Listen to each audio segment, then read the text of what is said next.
அனைத்து பண்பட்ட நல்லுள்ளங்களுக்கும் என்னுடைய இனிய பணிவான நல்வணக்கங்கள். இந்த காணொளியில் நான் உங்கள் கூட பகிர்ந்து கொள்ள போகிற ஒரு அடுத்த பகுதி எந்த தலைப்பு பற்றியது அப்படின்னு பார்த்துட்டிங்கன்னா, இந்த plastic usage to be reduced. அதாவது இந்த நெகிழி பைன்னு சொல்லுவாங்களா, நெகிழி பையாக இருக்கட்டும் அல்லது நெகிழி குடுவைகள் அல்லது வாட்டர் பாட்டிலு, கூல்ட்ரிங்க்ஸ் பாட்டிலு, அப்புறம் என்ன சொல்லலாம், தண்ணீர் பாட்டிலு, இப்படி பாட்டில்னு இப்போ எங்கே பார்த்தாலும் எத்தனையோ இந்த மினரல் வாட்டர் அப்படிங்கிற சொல்லக்கூடிய நிறுவனங்கள் முளைச்சிருச்சு இன்றைக்கி.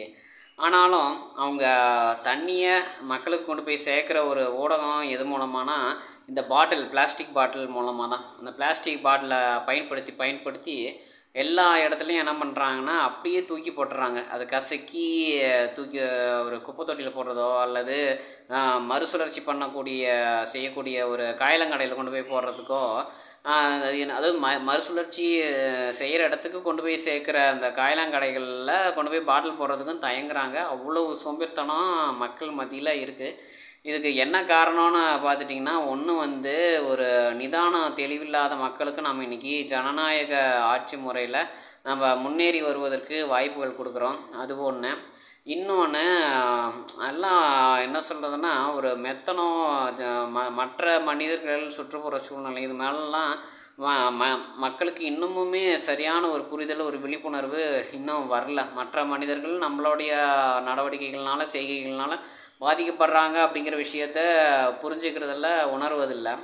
ஆனால் இதுக்கு ஒரு தீர்வை நம்ம கண்டிப்பாக கொண்டு வரணும் அப்படின்னு தான் இதை பற்றி ஒரு சிறு ஆய்வு எடுத்திருக்கிறேன். அந்த சிறு ஆய்வு என்ன, அதனுடைய முடிவு என்ன தீர்வு கொண்டு வந்தால் நமக்கு இந்த பாட்டிலெலாம் ரயிலில் போகும்போதோ அல்லது பேருந்தில் போகும்போதோ கண்டபடி கசக்கி எரிய மாட்டாங்க அப்படிங்கிற ஒரு புள்ளி, ஒரு மையப்புள்ளிக்கு வந்திருக்கிறேன். அது என்னன்னு உங்களுக்கு நான் சொல்கிறேன். முதல்ல நான் சொல்லிடுறேன். எனக்கு கண்டிப்பாக அந்த தீர்வுங்கிறது தான் முதல்ல முக்கியம். அதுக்கப்புறம் தான் மற்ற விஷயங்களில் சொல்கிறது நல்லாயிருக்கும். அது என்னன்னா, இப்போ அந்த பாட்டில்கள்லாம் வாங்குகிறாங்க பார்த்தீங்களா. இப்போ ஏற்கனவே இந்த மது பாட்டில்கள் கண்ட இடங்களில் உடச்சி நொறுக்கி போட்டுறாங்க, அப்படின்லாம் வீசி எறிஞ்சிட்டு போகிறாங்க.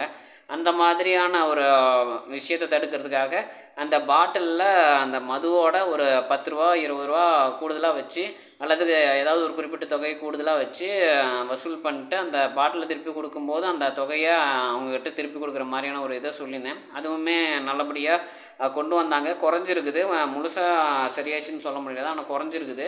ஏன்னா இப்போல்லாம் பாட்டில் தூக்கி போடுறதோ அல்லது உடச்சி நொறுக்கி பொது தடங்களில் உடச்சி போட்டு போகிறதோ அது குறைஞ்சிருக்குது. கண்டிப்பாக அந்த வகையில் மாநில அரசு, தமிழ்நாட்டில் இருக்கிற மாநில அரசை கண்டிப்பாக நான் பாராட்டுறேன். அதே சமயம் இந்த பிளாஸ்டிக் பாட்டிலையும் கண்ட இடங்களில் குடிச்சிட்டு தூக்கி போகிறாங்க பார்த்தீங்களா, அதுக்கு என்ன தீர்வு கொண்டு வரலான்னா, கண்டிப்பாக ஒவ்வொரு பாட்டிலும் அது ஒரு 10 ரூபா பாட்டிலாக இருக்கட்டும் அல்லது 2 லிட்டர் பாட்டிலாக இருக்கட்டும், 5 லிட்டர் பாட்டிலாக இருக்கட்டும், அல்லது ஒரு பெரிய கேனாக இருக்கட்டும், 30 லிட்டர் கேனாக இருக்கட்டும், எதுவாக இருந்தாலும் அதில் என்ன பண்ணணுன்னா, ஒரு கியூஆர் கோடோ அல்லது ஏதாவது ஒரு கூப்பன் கோடு இருக்கிற மாதிரியோ என்ன பண்ணணும், ஒரு ஸ்டிக்கரை நம்ம அதில் ஒட்டிடணும். அதை வாங்குகிறவங்க என்ன பண்ணுவாங்கன்னா, கண்டிப்பாக இப்போ 1 லிட்டர் தண்ணி பாட்டில் அல்லது ஒரு 10 ரூபா பாட்டில் வாங்குகிறாங்கன்னா அதனுடைய விலை ஒரு 30 ரூபா 35 ரூபான்னு வச்சுக்கோங்களேன். அந்த 30 ரூபா 35 ரூபா விலையை தான் நிர்ணயம் பண்ணணும். அதே மாதிரி 1 லிட்டர் பாட்டில் இப்போ 20 ரூபாய்க்கு கொடுத்து வாங்குறாங்க அப்படின்னா அதோட 20 ரூபா 25 ரூபா சேர்த்து ஒரு 40-45 ரூபாய்க்கு தான் பொதுமக்களை வாங்க வைக்கணும். அதை வாங்கிட்டு அந்த கூப்பன் கோடு இருக்குது தெரியுங்களா, கூப்பன் கோடு என்ன பண்ணணும்னா அதை சுரண்டியோ அல்லது ஸ்கேன் பண்ணியோ என்ன பண்ணணும்னா அதில் அந்த பாட்டிலை நான் இந்த மாதிரி மறுசுழற்சிக்கு எடுத்துகிட்டு போகக்கூடிய காயலங்கடையில் கொண்டு போய் நான் ஒப்படைக்கிறேன். நான் கண்டபடி ஒரு ஓரத்தில் இருக்கிற ஒரு சாக்கடையிலையோ அல்லது எங்கேயோ ஒரு மரஞ்செடி கொடிகள் காடுகள் இருக்கிற இடத்துலையோ அல்லது ஒரு கிராமத்துலையோ அல்லது எங்கேயோ ஒரு இடத்துலையோ நான் தூக்கி வீசலை. இந்த பாட்டிலை நான் பக்கத்தில் இருக்கிற காயலங்கடைக்கு கொண்டு போகிறேன். அந்த காயலங்கடைக்காரங்களுக்கு என்ன பண்ணணுன்னா, அந்த கியூஆர் கோடை ஸ்கேன் பண்ண சொல்லணும். அந்த கியூஆர் கோடை ஸ்கேன் பண்ணாங்கன்னா ஒவ்வொரு பாட்டிலில் கண்டிப்பாக அந்த ஒரு கியூஆர் கோடு இருக்கும், இல்லைன்னா ஒரு கூப்பன் கோடு இருக்கும். அதில் அந்த கோடை பயன்படுத்தி என்ன பண்ணணுன்னா, அந்த பாட்டில் இந்த மாதிரி என்னோடய இடத்துக்கு அடைஞ்சிருச்சு, இது மறுசுழற்சிக்கு நான் எடுக்கிறேன் அப்படிங்கிற மாதிரியான ஒரு பாதுகாப்பான ஒரு சூழ்நிலை ஏற்பட்டதுக்கப்புறம் அந்த காசை அந்த காயலங்கடைக்காரனோ அல்லது அந்த பாட்டில் அந்த பிளாஸ்டிக் பொருளை மறுசுழற்சிக்காக எடுத்துகிட்டு போகிறவங்களோ என்ன பண்ணணும்னா அந்த மக்களுக்கு அக்கௌண்ட்லாம் அனுப்பி வச்சிடணும். அப்போ அனுப்பி வச்சுட்டா என்ன ஆகும்னா கண்டிப்பாக அந்த காசு அவங்களுக்கு போய் சேர்ந்துடும். அவங்க ஒரு பாட்டில் ஒரு 10 ரூபா பாட்டில் வந்து 10 ரூபா மட்டும் வந்து செலுத்தின மாதிரி ஆயிரும். அந்த மீதி அதிகபட்சமாக 20 ரூபா 25 ரூபா வசூல் பண்ணுது அங்கே அவங்க அக்கௌண்ட்டுக்கு போய் சேர்ந்துடும். இதனால் என்ன ஆகுனா தொழிலும் இன்னொரு பக்கம் முன்னேறும். இன்னொன்று நமக்கு சுற்றுப்புற சூழ்நிலை மாசுபட்டது நம்ம நாட்டை காப்பாற்றிக்கலாம். இன்னொன்று இந்த ட்ரைனேஜ்னு சொல்லக்கூடிய பாதாள சாக்கடைகளில் கண்டபடி பாட்டில் வீசி எறிகிறதுனால அதில் ஏற்படுற அடைப்பு, அப்புறம் அதை சுத்தம் செய்கிறதுக்கான செலவு, அதில் இறங்கி வேலை செய்கிறவங்க பாதிக்கப்படுறது, இறப்பு, அவங்களுக்கு ஏற்படுற இழப்பு, இந்த மாதிரியான பல விஷயங்கள் நம்ம என்ன பண்ணலான்னா இதை நம்ம தடுக்கலாம். நீங்கள் எங்கே வேணாலும் பாருங்கள், நம்ம ஒரு சென்னையாக இருக்கட்டும் அல்லது ஈரோடு, சேலம், திருச்சி, எங்கே ஒரு சின்ன டவுனுன்னு சொல்லக்கூடிய ஒரு சிறு மாவட்டங்களில் கூட இந்த பிளாஸ்டிக் பாட்டில் சாக்கடையில் கொண்டு தூக்கி வீசுகிற எரியிற பழக்கம் சின்ன பசங்கள்லேருந்து இன்றைக்கி அதிகமாகிடுச்சு. இதனால் என்ன ஆகுதுன்னா அதனால் பாதிக்கப்படுறவங்க தான் அதிகம். ஒரு நாளில் சாக்கடையெல்லாம் அடைச்சிருச்சுன்னா அவங்களுக்கு கழிவுநீர் வெளியேறினா எவ்வளோ துன்பம் அப்படிங்கிறத எல்லாருக்குமே நம்ம இன்றைக்கி பார்க்கக்கூடியதான். சென்னை மாதிரியான மாநகராட்சிகள்லையும் என்ன ஆகுதுன்னா மழைநீர் போகிற வழியிலையும் இந்த பிளாஸ்டிக் பாட்டில் போட்டு இது பண்ணிடுறாங்க. இந்த மாதிரியாக அந்த ஸ்டிக்கரு இல்லை ஒரு QR கோடு அல்லது ஒரு கூப்பன் கோடை அந்த பாட்டிலில் ஒட்டி அது மூலமாக அவங்க பணத்தை திரும்பி எடுத்துக்கிற மாதிரியான ஒரு சூழ்நிலையை கொண்டு வந்தோம்னா என்ன ஆகுனா எவனும் எங்கேயும் ஒரு பாட்டிலை தூக்கி வீச மாட்டான். ஏன்னா ஒரு பாட்டிலினுடைய அந்த மதிப்பு 20 ரூபா 25 ரூபா. அவன் ஒரு வேளை பணக்காரனாக இருந்தாவோ இல்லை ஒரு நடுத்தர வர்க்கத்தினராக இருந்து கூட அவன் அந்த பாட்டிலை தூக்கி வீசி எறிகிறானா அப்படின்னா ஒரு பாட்டிலுக்கு அவனுக்கு 20 ரூபா 25 ரூபா இழப்பு ஏற்படுது.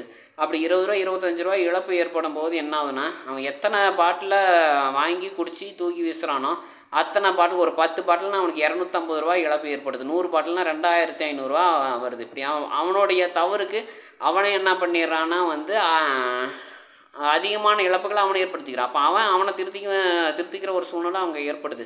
இப்போ இந்த மாதிரி பண்ணும்போது என்ன ஆகுன்னா பிளாஸ்டிக் பாட்டில்கள் கண்ட இடத்துல எரிஞ்சால் கூட அதை எடுத்து அதாவது இந்த பழைய குப்பையெல்லாம் பொறுக்கிறாங்க பார்த்தீங்களா, அவங்களுக்கும் வருமானம் ஏற்படும். ஏன்னா அவன் அந்த QR கோடு இல்லை ஸ்டிக்கரு அல்லது கூப்பனு எதையோ ஒன்று அதில் அவன் எடுத்துகிட்டு போகிறான் அப்படின்னா கண்டிப்பாக அவன் கொண்டு போய் யார்கிட்ட கொடுப்பான், மறுசுழற்சிக்கு எடுத்துகிட்டு போகிற காயலங்கடையில் தான் கொண்டு போய் கொடுப்பான். அப்போ என்ன ஆகுனா அங்கே அந்த குப்பை பொறுக்கிறவனுக்கும் வருமானம் வருது, அந்த காயலங்கடைக்காரனுக்கும் வருமானம் வருது. இப்படி பல வருமானங்கள் அவங்களுக்கு ஏற்படுது. ஒருத்தன் பண்ணுற தவறுனால அவன் அதை தவறுனால் ஏற்படுதுன்னு நான் சொல்லலாம். அந்த தவறு திருத்துற ஒரு தொழிலில் அவங்க தன்னை ஈடுபடுத்திக்கும் போது அவங்களுக்கும் வருமானம் பெருகுது அப்படிங்கிறத நான் சொல்லிடுறேன். ஏன்னா இந்த ஒரு திட்டத்து மூலமாக என்ன ஒன்று பார்த்துட்டிங்கன்னா இத்தனை காலம் நீண்ட நெடுங்காலங்களாக என்ன பண்ணிகிட்டு இருக்காங்க, கண்ணாடி பாட்டில்களையும் போட்டிருப்பாங்க, பிளாஸ்டிக் பாட்டில்லையும் போட்டிருப்பாங்க, இப்படி மண்ணில் மக்காத குப்பைகளையும் போட்டிருந்துருப்பாங்க. அப்போ என்ன பண்ணணும், நம்ம இதுக்கு சுத்தமாக நம்ம தடுக்கிறோமோ இல்லையோ, ஆனால் குறைக்கிறதுக்கு என்ன பண்ணணும், நீங்கள் மது கடைகளில் 10 ரூபா கூடுதலாக வாங்குறது மட்டும் இல்லாமல் இந்த மாதிரி ஸ்டிக்கர் ஓட்டுறது மூலமாக இந்த லேபிள்களை அல்லது QR கோடை அல்லது இந்த ஒரு கூப்பன் கோடை ஒட்டுறது மூலமாக இன்னும் ஒரு 20 ரூபா 25 ரூபா சேர்த்து விற்பனை பண்ணுங்க. அவன் இப்போவும் இந்த பாட்டில்களை அங்கங்கே வீசி எறிஞ்சிட்டு போகிற நடவடிக்கைகள் சம்பவங்கள் நிகழ்ந்து கொண்டு தான் இருக்குது. அது இன்னும் மேலும் குறையும் எங்கே மது விற்பனையெல்லாம் மதுவை வாங்குறவங்களுக்கு. அப்போ என்ன ஆகுனா ஒரு பாட்டிலை கொண்டு போய் திருப்பி கொடுக்குறான்னா கொடுக்கும்போது என்ன ஆகும், அந்த 20-25 ரூபா கூட இன்னொரு 10 ரூபா சேர்ந்து அவனுக்கு 35 ரூபா ஒரு பாட்டிலுக்கு அவனுக்கு காசு திரும்ப கிடைக்கும். அவனே காசு கொடுத்துட்டு திரும்ப அவன் காசே எடுத்துக்கிறான், வேறு ஒன்றும் இல்லை. அப்போ காசை ஒரு 10 ரூபா ஒரு பாட்டிலுக்கு வச்சு அது திருப்பி கொடுத்தா தான் அந்த 10 ரூபா வரும்னு ஒரு சூழ்நிலை இருக்கும்போது நமக்கு பாட்டில்களை கண்ட இடத்துல வீசி எறிகிற உடச்சி போடுற ஒரு பழக்க வழக்கத்தை குறைக்க முடியுது அப்படின்னா அப்போ இன்னும் அதனுடைய விலையை அதிகப்படுத்தும் போது இன்னமுமே அந்த குற்றங்களை நம்ம குறைக்க முடியும். அப்போ அப்போ என்ன ஆகும்னா இது மது அருந்துறவங்களுக்கும் வந்து ஒரு பெரிய ஒரு பாதிப்பாக இருக்கும். மது அருந்துறவங்க என்ன பண்ணுறாங்க, கூல்ட்ரிங்க்ஸ் வாங்குறாங்க, மினரல் வாட்டர்னு சொல்லிட்டு இந்த தண்ணி பாட்டில் வாங்குறாங்க, அதையும் கண்ட இடத்துல எரியிறாங்க. அதே மாதிரி முடிஞ்ச அளவுக்கு வாட்டர் பாக்கெட்னு சொல்லக்கூடிய தண்ணி பாக்கெட்டுக்கும் வந்து அதில் அந்த மாதிரியான ஒரு QR கோடு இல்லைனா வந்து ஒரு லேபிள் அல்லது ஒரு ஸ்டிக்கரு ஏதாவது ஒரு கூப்பன் கோடு அதில் ஒட்டி வச்சுருங்க. அப்படி நம்ம செய்கிறதுனால என்ன ஆகும்னா, இது சின்ன குழந்தைகள் வந்து சின்ன பள்ளிக்கூடங்கள் போகிற ஒரு சிறுவர்கள் சிறுமியர்களில் இருந்து ஒரு BPO கம்பெனியாக இருக்கட்டும், சாஃப்ட்வேர் கம்பெனியாக இருக்கட்டும், அல்லது ஒரு தொழிற்சாலையாக இருக்கட்டும், எங்கே வேலை செய்கிறவங்களாம் இருந்தாலும் அவங்களுக்கு இது வந்து ஒரு நல்ல வழியை ஏற்படுத்தி கொடுக்கும். இந்த ஒரு தீர்வு ஒரு இப்போ கொஞ்ச காலமாக நான் எடுத்து தான். அதுவும் எதுக்கப்புறம் பார்த்துட்டோம்னா, நம்ம உயர்நீதிமன்றத்தில் அந்த மது பாட்டில்களோட ஒரு 10 ரூபா கூட வச்சு விற்பனை பண்ணணும். அதுக்கப்புறம் அந்த 10 ரூபா பாட்டில் திருப்பி கொடுக்கும்போது அவங்கக்கிட்ட திருப்பி கொடுத்துடணும் அப்படிங்கிற ஒரு சட்டம் கொண்டு வந்தாங்க பார்த்தீங்களா. அந்த ஒரு திட்டத்துக்கு அப்புறம் தான் இந்த மினரல் பாட்டில் அப்புறம் சாக்கடையிலையும் வந்து இன்னும் அதிகமாகுதுன்னு சொல்ல முடியாது, குறையாமல் கொட்டிக்கிட்டே இருக்கிற அந்த பிளாஸ்டிக் பாட்டில்களை நிறுத்துறது எப்படின்னு கொஞ்சம் ஆய்வு மேற்கொண்டதில் இது ஒரு தீர்வாக வந்து கிடச்சிருக்குது. அப்போ நம்ம கூல்ட்ரிங்க்ஸ் நிறுவனங்களாக இருக்கட்டும், அதாவது குளிர்பானங்களை தயாரிக்கிற நிறுவனங்கள் அந்த பிளாஸ்டிக் பாட்டிலை அடைச்சி விற்கிறவங்களில் இருந்து அதை பயன்படுத்தி தூக்கி எரியிறவங்களுக்கும் அதாவது அந்த பாட்டிலை கசக்காமல் அப்படியே வீணாக தூக்கி வீசுகிறவங்கள வரைக்கும் அந்த பாட்டிலுக்கு கண்டிப்பாக ஒரு மதிப்பு இருக்குதுங்கிறது அவங்க நினைக்கணும். கண்டிப்பாக அதை அவங்க உணரணும். அதே மாதிரி இன்னும் என்னென்னா, இந்த தண்ணி பாட்டிலில் ஒரு என்ன சொல்கிறதுனா, பாட்டில் மட்டும் தனியாக வாங்கிக்குவாங்க, தண்ணி விரும்பிய இடத்துல வந்து பிடிச்சி குடிச்சுக்குவாங்க. அந்த மாதிரியான பாட்டில்களுக்கும் என்ன பண்ணணுன்னா, கண்டிப்பாக முடிஞ்ச அளவுக்கு இந்த மாதிரியான ஒரு திட்டத்தை கொண்டு வரணும்னு இந்த காணொளி மூலமாக மாநில மற்றும் மத்திய அரசாங்கங்கள்கிட்ட நான் கேட்டுக்கொள்கிறேன். என்னோட இந்த காணொளி பிடிச்சிருந்ததுன்னா லைக் பண்ணுங்கள், கமெண்ட் பண்ணுங்கள். யாரெல்லாம் இந்த காணொளி பார்த்தா பயனுள்ளதாக இருக்குன்னு தோணுதோ அவங்களுக்கு இதை பகிர்ந்து மறக்காமல் பார்க்க சொல்லுங்கள். பார்த்து இந்த ஒரு புதிய யோசனை எப்படி இருக்குது, இந்த ஒரு புதிய திட்டம் எப்படி இருக்கும், இல்லை இதை விட இன்னும் வேறு ஏதாவது இது கூட சொல்லலாமா அப்படிங்கிறதையும் எனக்கு நீங்கள் தெரியப்படுத்துங்க. ஏன்னா இது வந்து 4வது பாகம், plastic usage to be reduced அப்படிங்கிற ஒரு தலைப்பில். மற்ற 3 லிங்க்கு அதாவது மற்ற 3 பாகங்களினுடைய இணைப்புகளையும் நான் டிஸ்கிரிப்ஷனில் ஆட் பண்ணி விட்றேன். நீங்கள் பாருங்கள். பார்த்துட்டு இன்னும் வேறு என்னென்ன புதுசாக கொண்டு வரலாம் அப்படிங்கிறது உங்கள் தரப்பில் உங்களுக்கு என்ன யோசிக்குதோ, எந்த சிந்தனையில் வருதோ அதை நீங்கள் எனக்கு தாராளமாக கமெண்ட் மூலமாக சொல்லலாம். கண்டிப்பாக உங்களுடைய கருத்துக்களுக்கு என்னுடைய வரவேற்புகள் இருக்குது. இது மாதிரி இன்னும் பலதரப்பட்ட ஒரு நலத்திட்டங்கள் உள்ளடக்கிய உங்களுக்கு புது யோசனைகளோடு அடுத்தடுத்த காணொளியில் நான் சந்திக்கிறேன். நன்றி, வணக்கம்.